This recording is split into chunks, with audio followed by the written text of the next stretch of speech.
Hi everyone, it's Bev here, your mental health coach, providing tips, tools, techniques and advice helping you to stay mentally strong in these difficult times and beyond. The topic for this video is the inner critic, and it has been requested. Now the requester has asked me to talk about the inner critic, how it manifests itself, but most importantly, how to get rid of the inner critic. So I thought about it, and I think the best way to go about this is to talk about personality. It's not good enough to give you 3 points how to get rid of the inner critic, because the inner critic is too clever for that. It'll be on to you. So you need to understand really how the inner critic developed. Where does it stem from? And then you have more ammunition to silence the inner critic. In this video, I am going to talk about personality theory, and then in the subsequent video, I'm going to talk about how you can silence the inner critic. So, personality theory. There are many theories of personality, but I've chosen transaction analysis because it's super simple to understand, and it was developed by a really cool psychologist called Eric Berne. Now, Eric Berne was a little bit perturbed by the way that psychiatry and psychology was going in the 50s and 60s. He would say to everybody that listened, why are we using huge words to describe what's going on in people's minds? We're frightening them. What are they supposed to do with these labels that we give them? How about giving psychology and the theory of psychology in simplistic terms so that people get it, they understand, and they can change if they want to? Well, this didn't go down well, and he was ostracized by pretty much every psychologist of note in his time, and he was kind of living hand to mouth until somebody arrived at his door which changed his world. It was a lawyer, and this is what the lawyer said. Every time I go to see a judge to present my case, why is it that I always feel inadequate? I always feel ridiculous. There's a voice inside my head saying, you're being stupid, you're being flippant, why did you say that, you idiot? And it dilutes my intention. What is going on? Am I going crazy? And this caused Eric Berne to develop the theory of transaction analysis, which I shall abbreviate to TA, but it caused him to think that we don't just have one personality. We have many personalities inside us, and it depends on what we're going through or who we're talking to, which will evoke certain aspects of our personality. Where does this personality come from? Where does it come from? I'm going to tell you right now. I need some props. Eric Berne developed, just turn it that way, what he called the ego states. And he said that inside our heads, there are 3 main ego states. And what he meant by ego states is the state of mind that we're in any given transaction or interaction. He called these ego states the parent, the adult, and the child, PAC. So let me go through them in turn, and you'll see how your personality developed. Taking the parent first, the parent ego state is the part of us that we have digested, swallowed whole in some aspects from our parents primarily, but it could be that you were raised by your grandparents. It could be that you were influenced by teachers, but anybody that had an influence over us during our formative years being 0 to 7. Now, the parent ego state is life as it is taught. So those big people around us taught us how to be, how to act in certain situations, and what to believe. The parent ego state is divided into two, and it depends on what parents you had, whether it's equal or it's uneven. The two parts are called the critical parent and the nurturing parent. Let's take the nurturing parent first.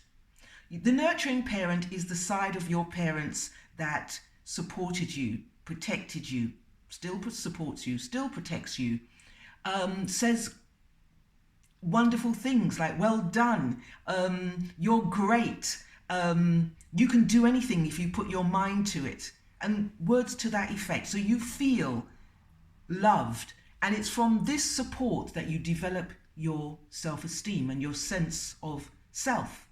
But there is another part to your parents that you swallowed, which was the critical parent that said, don't do that, leave it alone, don't touch. They might have been even more critical by saying, you're just like your brother, you're just like your auntie, you're just like your father. Don't be like them people down the road.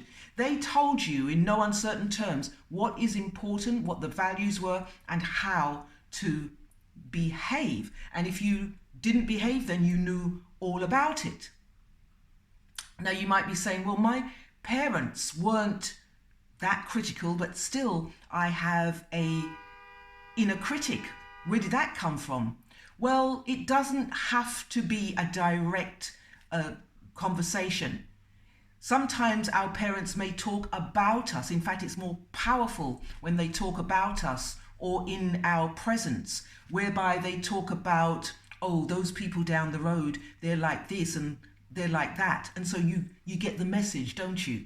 They will criticize another child on how the child is behaving, and you get the message. So it doesn't have to be direct communication for you to pick up the values, the intentions of your parents. Now, around about the age of 10 months, 1 year, you developed an adult side to your personality. Now, the adult, you're either in the adult or you're not in the adult. There is no division here.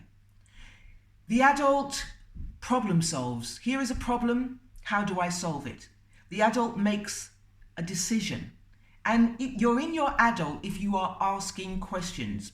How did that happen? When did it happen? If it happens again, what shall I do about it? It's logical thinking. The adult is life as it is thought. Then we get to the child. And the child is life as it is felt. So if you are feeling emotional, chances are you are in your child ego state. And the emotions that we are born with are anger, fear, sadness, and joy. But I'm going to explain how these emotions get a little bit diluted or twisted over time. Now, the child can be divided into 3 parts. Again, not equal, depends on your experience. It depends on your environment, let's say. Now, the first of the child ego state is the free child. That's you. You're born free. You're born to be spontaneous, to be curious, to be natural, to be yourself, to be fun-loving. You know the way, you've seen the way that children are. They're in the moment. They are enjoying whatever they're doing. They can have a fit of giggles 1 minute, and then they can be really angry the next minute and, throw their toys out of the pram. That's how we are. But we learn over time that we can't be this fun-loving, free, curious person. We have to conform. We have to learn the rules of our family, the rules of our society. So then we learn to adapt. Now, depending on your parenting, depends on the adaptation. We learn to say please and thank you, all good. We learn not to shout over people. You know, we just learn how to behave. But sometimes we learn to be controlled. We learn to be compliant. We can't say no. We can't say no to the peas or the carrots or the food that we don't like. We can't say no to the clothes our parents buy for us. We can't say no, I'm not going to school today, don't feel like it. The free child would say that. We learn to adapt to our environment. And sometimes that adaptation becomes so defined that we can't be ourselves, you know, so we become something else. So this free child behavior, like, for instance, if you were angry as a free child, you would be told, don't you be angry? How dare you be angry? Don't you know how much it took me to do this? Or you have no right to be angry. So we learn not to be angry. We learn not to show anger, our true feelings. And that anger becomes frustration. We learn not to show fear. Don't be afraid. So we learn that we can't be fearful, so we worry. We become concerned. So these raw feelings that we have as a free child becomes diluted into adapted child behavior. We learn that in order to get by, we have to please others for an easier life. The third part of the child is the little professor. And you can see that Eric Berne had a lot of fun with this, coming up with these crazy names. You'll remember, you won't forget Little Professor. Now, the Little Professor develops around about the age of 3, where the child becomes pretty smart. They figure things out. You know, they become magical in their thinking. You know, they believe that they can see things, hear voices. They get to become manipulative as well. So sometimes the child will play mother off against father, you know, to get their own way. They realize that the mother and father, while they're busy arguing and fighting, haven't got their act together. So there they get their own way. So I have just explained in a nutshell personality. You can see for yourself which parts of your personality is at the fore. Do you have a really, let me use another pen, do you have a very big critical parent, a huge critical parent, and a small nurturing parent where you don't take care of yourself?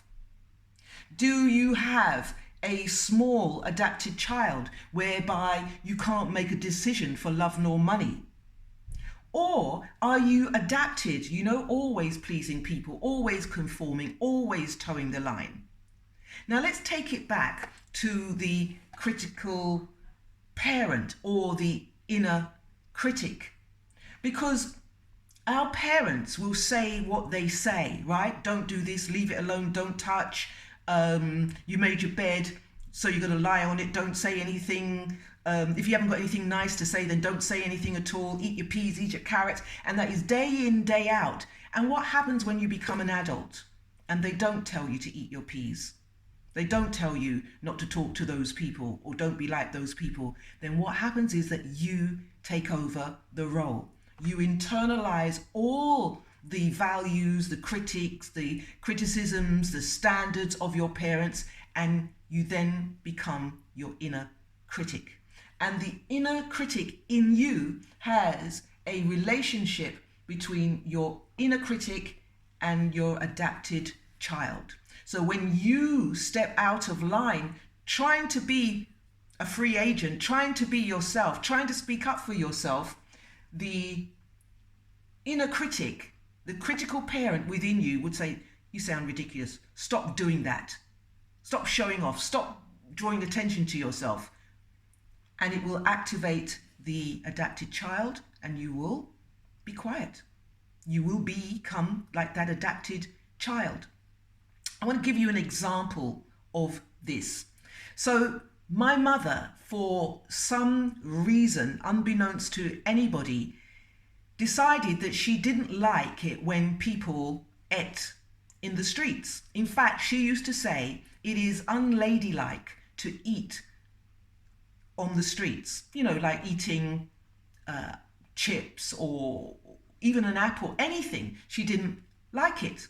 And she would tell me in no uncertain terms, don't eat on the street. And when I became an adult, that was my message. I have never eaten on the street. Now, when I see other people eating on the street, it activates my inner critic. Couldn't I say to myself inside my head, can't you wait till you get home? What is so amazing about that food that you can't wait?